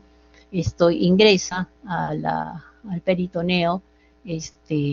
Como pueden ver, no es cruento, la paciente lo realiza ya, pasadas las 3 horas. No es que se quede sentada acá con las bolsitas, ¿ah? Aquí está en la figura, pero una vez que se coloca el líquido para que permanezca acá 3 a 4 horas, hay una conexión pequeñita, ¿no? Se desconecta y todo esto lo va afuera, o sea, lo descarta, ¿ya? La paciente lo descarta y luego pasadas sus 4 horas, regresa nuevamente, se conecta, saca el desecho y vuelve a colocarse en la bolsa y lo vuelve a descartar, ¿ya? Con todas las medidas del caso de lo que habíamos conversado. Acá está entre esta bolsita que está ingresando, esta que sale, pero no es simultáneo, ¿ah? Primero ingresa, espera las 4 horas, ¿no? Luego, se retira, ¿no? Se corta esto, se corta, no, perdón, esclampa, mejor diré, sale todo esto, ¿no? Y definitivamente ya sale con el desecho de que ha eliminado. Generalmente tiene que ser la misma cantidad. Si yo pongo 2 litros, tiene, lo mínimo que tiene que salir son esos 2 litros, pero como nosotros estamos ultrafiltrando también, entonces tiene que salir un poco más de 2 litros. ¿Y cómo sale esto, no? Si nosotros utilizamos concentraciones de esta bolsa de 1.5, de 1.45, de 2.5, mientras más concentración utilicemos, más líquido vamos a extraer, ¿ya? Los jovencitos que tienen este sistema de diálisis peritoneal, por ejemplo, manejan de tal forma que cuando se iban a la reunión, tomaban bastante, sabían que había sobrecarga, inmediatamente se ponían la bolsita de 4.25 e inmediatamente sacaban el líquido que querían y así no llegaban a un edema agudo de pulmón. Entonces, aprendan a manejar bien su sintomatología con el tratamiento, ¿ya? Existe otro tratamiento dentro de la diálisis peritoneal que son cicladoras, ¿no? Muchos pacientes están durmiendo, ¿no? Están trabajando todo el día, vienen a descansar, ¿ya? Y en su casa les ponen este sistema de cicladora, ¿ya? Que a través de esas conexiones automáticamente se cierra, espera un determinado momento y toda la noche están, y el vaciado así como un sistema de acúmulo dentro de esta máquina se va eliminando, va progresando con unas bolsas que son mucho más grandes de las que habíamos visto en la figura anterior, ¿ya? Tienen 4, 5 litros, perdón, tienen 20 litros, ¿no? Y lo realizan todo. A veces se acompañan de uno antes de irse a trabajar, una pequeña diálisis de 2 litros con la concentración de 1.5, depende cómo si ellos se sienten, porque tienen que pesarse y ver qué cantidad de líquido han eliminado. Si no ha eliminado el líquido que debería ser, ahí definitivamente tiene que apoyarse con una diálisis peritoneal pequeña, entre comillas, que le llamamos nosotros. ¿Ya? Listo. Bien. Ahora, el más importante y el que todos los pacientes deberían tener, el trasplante de riñoncito, ¿ya? Bien, cuando nosotros tenemos un paciente, como les decía anteriormente, ¿no? Este no es un tratamiento urgente que se puede hacer, ¿no? Y existen indicaciones, contraindicaciones, ¿no? Orientar al paciente, educar al paciente de tal manera que podamos nosotros de alguna manera darle mejor calidad de vida a estos pacientes. Y en realidad no todos pueden trasplantarse. Por ejemplo, un paciente de mucha edad no puede trasplantarse. Un niño que tenga menos de 20 kilos no puede trasplantarse. Entonces, al niño por lo menos tiene la alternativa de ganar su peso, tener su edad para poderse trasplantar. Pero en un mayor más es el deterioro que va a sufrir, ¿no? Que la ganancia que va a tener, ¿no? Pero a veces los pacientes, ¿cómo les puedo explicar? Dicen bajo mi responsabilidad, y bajo su responsabilidad hemos tenido pacientes de 70 años que se han trasplantado y aparentemente han ido bien, tienen que cuidarse como oro porque no pueden estar asistiendo a lugares muy hacinados donde la contaminación es bastante frecuente y principalmente por estos gérmenes oportunistas, ¿no? Y peor aún, por ejemplo, tratándose hoy en día de la pandemia, peor todavía, no podían salir a ningún lado a pesar de estar vacunados por la inmunosupresión que reciben, ¿ya? Listo, bien. Acá en esta diapositiva ustedes pueden ver que están los 2 riñones nativos. Y estos riñones, digamos, para el trasplante ya están deteriorados, muchas veces se achican, ¿no? Se atrofian, esa es la palabra, ¿no? Y se quedan ahí, no los retiramos para el trasplante renal. Pero sí existe otro tipo de pacientes que se tiene que retirar estos riñones. ¿En cuáles? En los riñones poliquísticos, en los riñones que tienen cálculos, llámese coraliformes, porque son puntos de partida de infecciones cuando reciben la inmunosupresión, en aquellos pacientes que han tenido tuberculosis y han formado cavernas, entonces también hay que retirarlos, ¿no? En otros tipos de pacientes, o que sea un riesgo desde el punto de vista contaminación, desde el punto de vista mecánico, etcétera, ¿no? Entonces, definitivamente tienen que ser retirados los riñones en esos casos. Pero en otros casos se quedan ahí, se van atrofiando, ¿no? No hay función y se quedan ahí. Entonces, y el implante se realiza a nivel de la ilíaca, ¿verdad? Ustedes pueden ver acá este riñoncito, ¿no? El implante vascular, ¿ya? A través de la arteria, la vena, ¿ya? Y el implante del uréter, a través de la vejiga, ¿no? Entonces, la primera parte que se realiza es el implante vascular, ¿ya? Ahora tienen ahí tiempos de isquemia en los cuales tienen que ser muy hábiles el personal que trasplanta, ¿no? Los cirujanos cardiovasculares para evitar que ese riñón no funcione, ¿no? Que ese riñón, digamos, haga un rechazo. Generalmente, la mayor parte de veces que no tenga las complicaciones de hemorragia, ¿no? Que de repente esa sutura que han hecho en el implante vascular, digamos, hasta cierto punto de vista empieza a sangrar, etcétera, dando una hemorragia post-trasplante, de tal suerte que hemodinámicamente altere, y si hemodinámicamente altera al paciente, también ese riñón sufre una hipoperfusión y por lo tanto un daño renal, ¿no? ¿Listo? Ayer ustedes vieron todo lo que es la insuficiencia renal aguda, entonces podría ser un factor, ¿ya? Bien, entonces, dice, ideal para cualquier paciente con IRC, ¿no? Para cualquier paciente, pero cualquier paciente, como les expliqué anteriormente, no es cualquier, tiene indicaciones y contraindicaciones, ¿ya?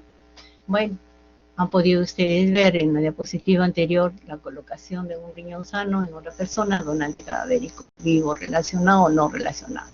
Ese riñoncito, generalmente en los niños, siempre papá, mamá son los que dan el riñón, ¿no?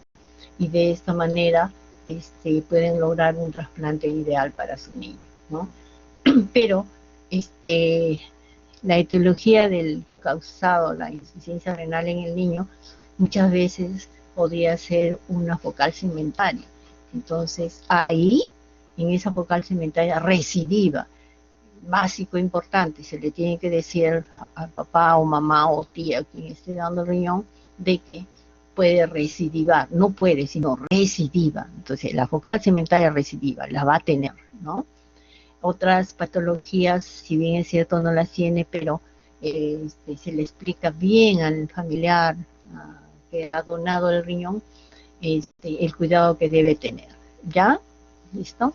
Ahora, hoy en día nosotros tenemos lamentablemente el sistema de donación muy venido a menos, no por la pandemia, sino antes de la pandemia. ¿Por qué?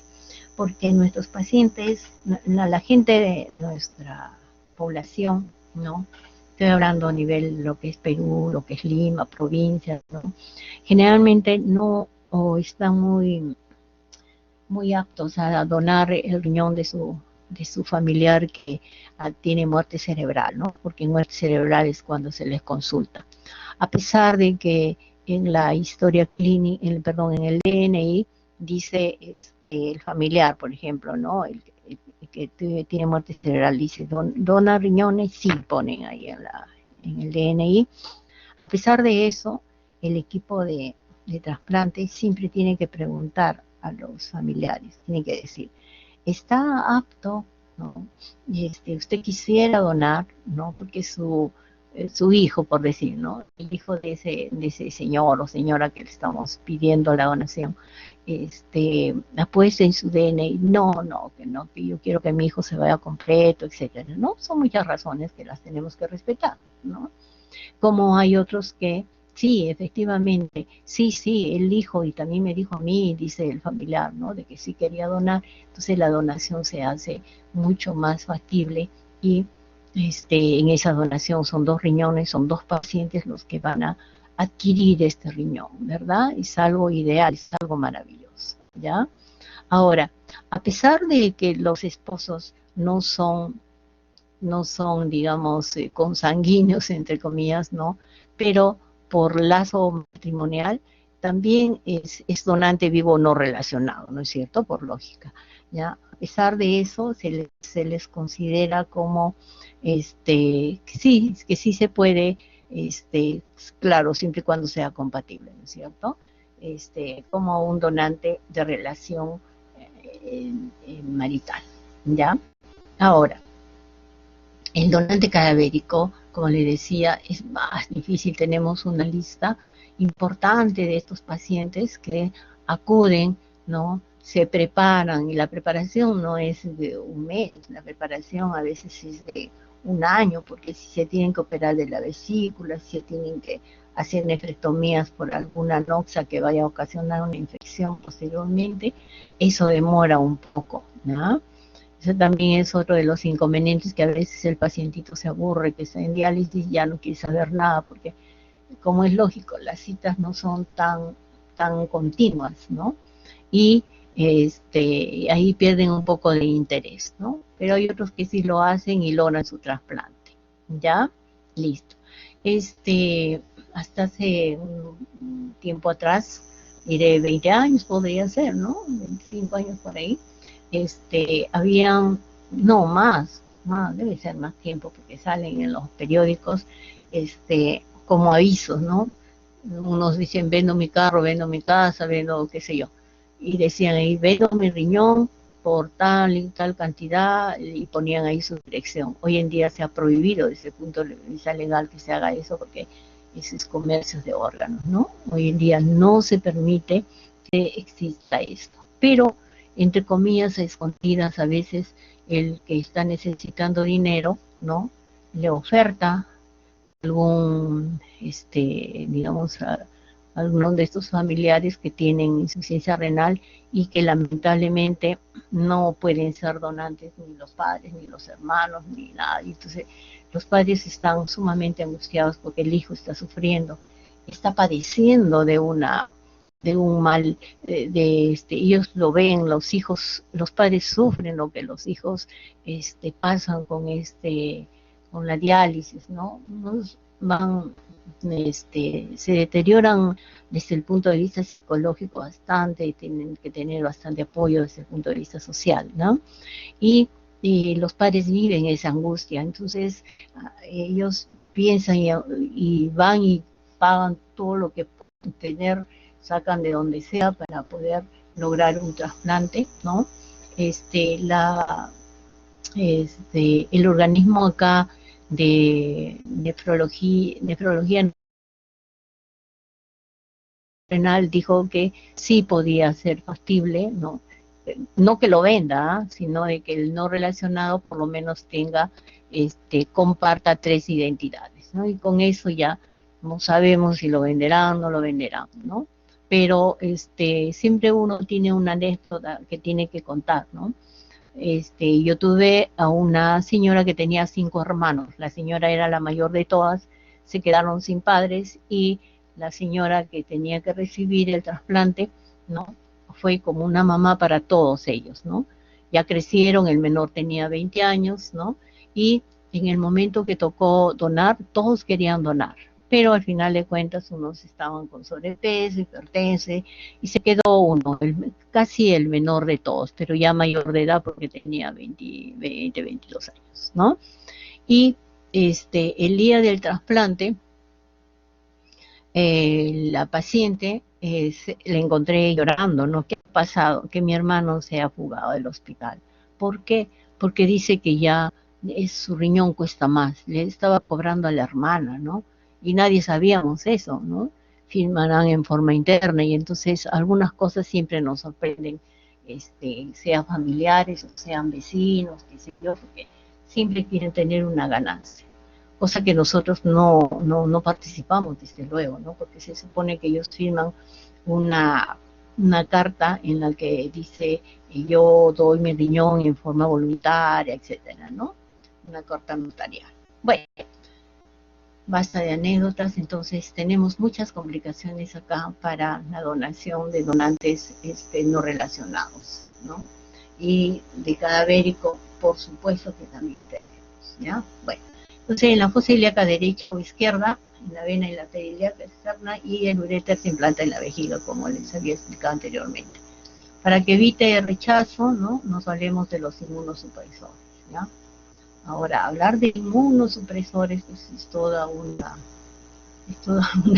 cátedra, pero generalmente le decimos los educamos a los pacientes cómo recibir estos inmunosupresores.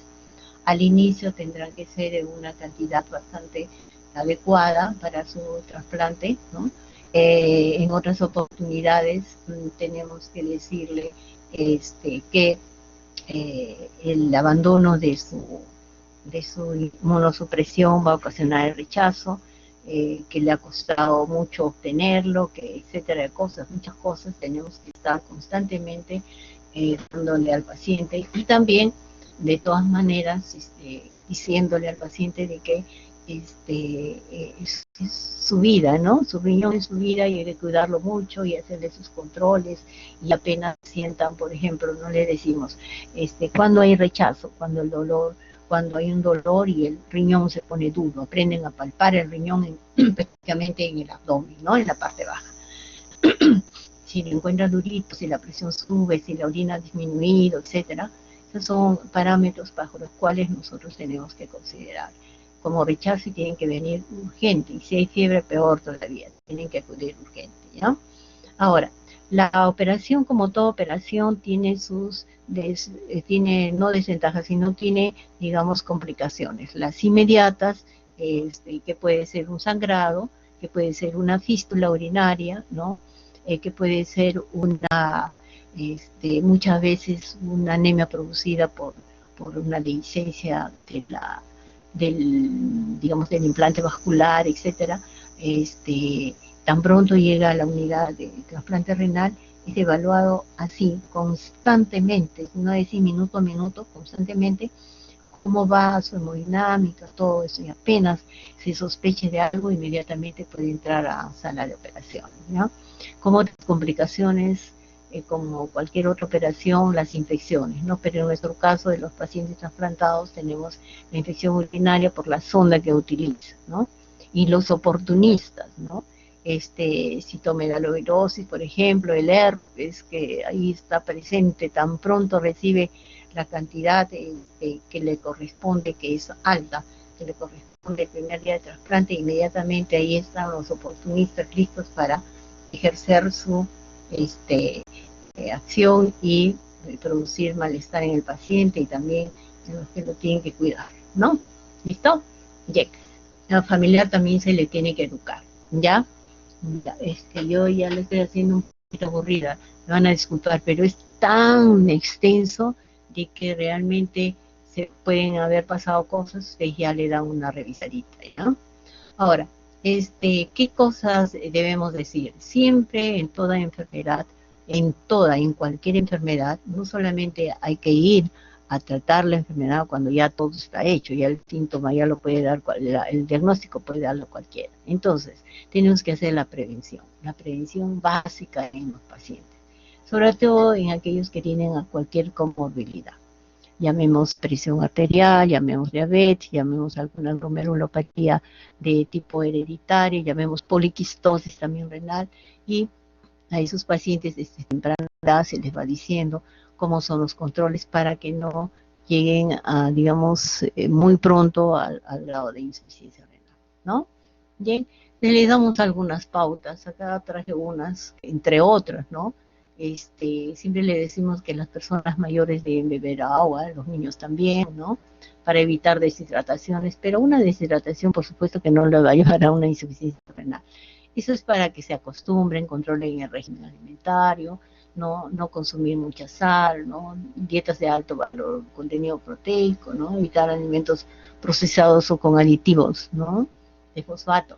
Yo creo que en esto se basaron mucho por las enfermedades de que venían sucediendo, ¿no? Por muchos aditamentos que les ponen a la galletita, a la papita, etcétera, todos estos alimentos que vienen. Pero hoy en día está bien controlado, entonces eso quiere decir de que ya se puede comer con más seguridad, ¿no? Las loncheras antes de los enanitos, los pequeños, eran el jugo, el pan con salchicha, el pan, etcétera, con diferentes alimentos que realmente podían hacerle un poco de daño, no en ese momento, pero sí van alterando su organismo, ¿no? Y también estos tipos de bolsitas que les traían, entonces se evitó hace más o menos unos 10 años atrás la lonchera saludable, ¿verdad? Entonces desde pequeños hay que ir midiendo, modulando cómo va su régimen alimentario, el ejercicio que deben hacer, ¿no? Evitar bebidas muy azucaradas, carbonatadas, ¿no? Ahora el alcohol y el consumo de tabaco, indudablemente también que nos van a traer, ¿ya? Ya me estoy quedando sin alumnos, les cuento, ya. Evitar los antiinflamatorios, solo en ocasiones puntuales, siempre bajo prescripción médica. Eso ya saben ustedes, desde su primera práctica que han hecho, los antiinflamatorios, los aminoglucósidos, etcétera. Controles periódicos de estado de salud, especialmente en analíticas de sangre y orina, que recojan valores como la urea, la creatinina y la glucosa. Acostumbrémonos, por favor, tanto sus familiares como ustedes mismos, que mínimo, claro que hoy en día no podemos salir, pero mínimo una vez al año debemos hacernos estos controles. ¿Por qué? Porque a veces de forma sorpresiva nos encontramos con niveles urémicos muy altos, ¿no? Y nosotros ignoramos de que teníamos cualquier patología desde el punto de vista renal. Si la detectamos a tiempo, es bueno porque vamos a darle las pautas para que ese riñoncito se mantenga mucho más tiempo y no llegue a un grado de insuficiencia renal ya en un estadio 5, ¿ya? Ahora, ¿cómo afecta a los pacientes la enfermedad? El diagnóstico de enfermedad renal crónica y sobre todo el inicio de la terapia renal sustitutiva marca un antes y un después, como les decía hace poco, en la vida de la persona afectada y en la de su familia, ¿ya? Además genera un enorme impacto económico en los gobiernos y por lo tanto en la sociedad, ¿ya? Y yo creo de que cuando nosotros hacemos un diagnóstico de insuficiencia renal crónica, tenemos que determinar bien, ¿no?, de qué estamos hablando, porque no vamos digamos, a dar a un paciente un tratamiento dialítico de por vida, cuando de repente, posiblemente de acuerdo a la causa que ha ocasionado, sobre todo los que tienen hipertrofia prostática, los mieloma múltiple, con el tratamiento regresan a un estado no normal, ¿no?, sino a un estado de un grado, más o menos un grado 3B puede ser, y que pueden tener un tratamiento médico y no dejarlos en diálisis. Por eso es bueno siempre, si alguno de ustedes va a ser nefrólogo, médico internista, ir controlando, viendo. A veces el paciente dice, ya no tolero la diálisis, yo me siento bien, he faltado una semana y me siento bien, ¿no? Ustedes le toman una depuración de creatinina, todo, y efectivamente, ¿no? No es que estén normales, sino de que tienen un grado de insuficiencia renal, ¿ya? Entonces, podemos decir, como finalizando ya esta clase y agradeciendo a ustedes más bien por el impasse que he tenido, que casi me infarto, que realmente gracias a su paciencia y colaboración, ¿no? Entonces podemos decir que nuestra insuficiencia renal crónica es llamada así cuando la pérdida gradual y progresiva de la capacidad renal establecida es más de 3 meses, ¿no? Eso es básico, ¿ya? Y que altera, pues, la formación de eritropoyetina, la activación de la vitamina D, altera los sistemas renina-angiotensina, ¿no? la conversión periférica también de T3 y T4, ¿verdad? Es algo que recién estoy comentando, ¿no? La degradación de insulina en cortisol, ¿ya? Básico e importante tener en cuenta bien que la característica de una lesión renal siempre es de grado estructural y funcional. Bien, listo. A ver, vamos a ver cuál es la última. Espero que sea el gracias, ¿sí? El gracias, ¿ya? Bien, chicos, gracias por su paciencia, ¿ya? Recuerden bien, cuando estén ustedes haciendo sus prácticas, llámese de serum o cesira, lo que les toque hacer, ¿no? Siempre no disgreguen los síntomas, ¿no? Por ejemplo, el síntoma digestivo no lo disgregue, la anemia no, porque si ya tiene anemia, tiene náusea, vómito, tiene un dolor de tipo ulceroso, han visto ustedes alteración de la piel, ¿no? Ya con eso ustedes pueden decir, no, esto no se trata de, no hay que darles para la gastritis, para la anemia, para la piel, no, sino algo está pasando acá. Si ya son 3 manifestaciones clínicas que me dice el paciente y que yo estoy observando, no, esto puede tratarse de cualquier otra cosa, ¿ya? Porque si no se pierde tiempo, mientras ustedes están en el SEDUN, si están en una posta, en un pueblo lejano, si no le hacen una prevención a este paciente, o por lo menos le indican que está surgiendo eso, no vamos a obtener lo que quisiéramos como médicos. ¿Ya? Listo, chicos. Ya nos estaremos viendo en una próxima oportunidad. ¿Ya? Y nuevamente gracias por el impasse que se ha tenido al inicio de la reunión. Hasta luego, bonita tarde.